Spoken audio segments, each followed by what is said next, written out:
Du coup, on va voir deux catégories spécifiques au matériel. On a d'une part les smartphones et d'autre part les appareils photo. Donc l'objectif dans cette formation, c'est de vous sensibiliser aux notions techniques d'une part et de prendre en main un appareil photo d'une autre part. Un peu de la vie de tous les jours d'ailleurs. Pour les téléphones, il est bon de savoir qu'un téléphone récent va vous permettre une meilleure qualité d'image. Il propose également des réglages adéquats à la photographie. Avant toute chose, il est préconisé de nettoyer l'objectif de votre téléphone, parce qu'on a souvent tendance à mettre nos doigts dessus et le laisser dans la poche, donc les poussières s'installent très rapidement.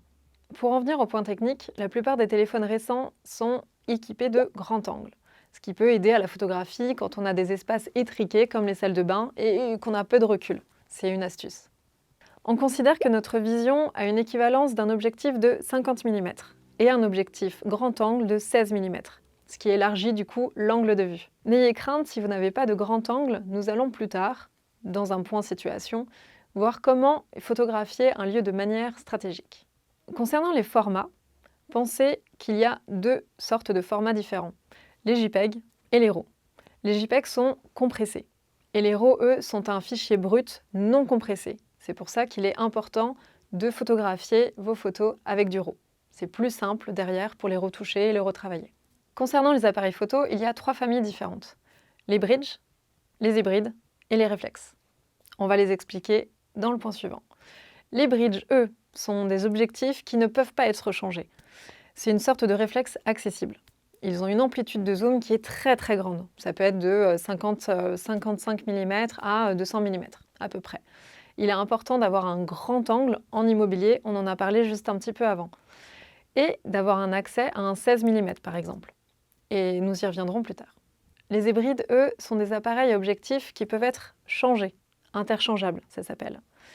Eux, il y a une visée numérique. Du coup, ça met un peu plus de temps à venir à l'œil, pour en tout cas la mise au point. Ce sont des appareils qui sont plus légers de manière générale. Les réflexes, eux, ont une visée réflexe. Ils vont en fait permettre de voir une visée à travers un miroir. C'est plus stable et du coup, le capteur, lui, est placé juste derrière. C'est un mécanisme propre à eux. Du coup, plus robuste et plus pro. Ensuite, on a besoin de trépieds de niveau à bulle. On a besoin de trépieds pour pouvoir placer la hauteur, ne pas bouger et avoir quelque chose de bien droit. Les photos doivent être parallèles. Le niveau à bulle, lui, permet d'être bien droit. C'est important. Là, on parlait des appareils photo, mais il existe aussi pour les smartphones des stabilisateurs et des pieds photo. Ensuite, on a besoin de cartes mémoire. Il faut des cartes mémoire adaptées aux appareils photo. Donc, regardez bien si vous avez besoin d'une SD ou compact flash, par exemple. Le mieux étant d'en avoir deux. Comme ça, vous en avez toujours une au cas où en rab, si l'autre est pleine. En parlant de ça, savez-vous combien de photos vous avez sur votre carte mémoire? Donc, pour avoir une ordre d'idée, on a 16 Go en carte mémoire. Elle peut contenir à peu près 1600 photos en JPEG moyen format et 800 à peu près en format RAW. Concernant les batteries, donc pour les appareils photo, il est important de charger vos batteries à l'avance.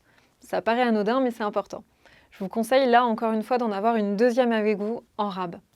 Pour les smartphones, vous avez aussi la possibilité d'avoir des batteries nomades, parce qu'on sait que vous êtes beaucoup sollicité par téléphone, et donc c'est toujours bien d'avoir une batterie nomade en plus.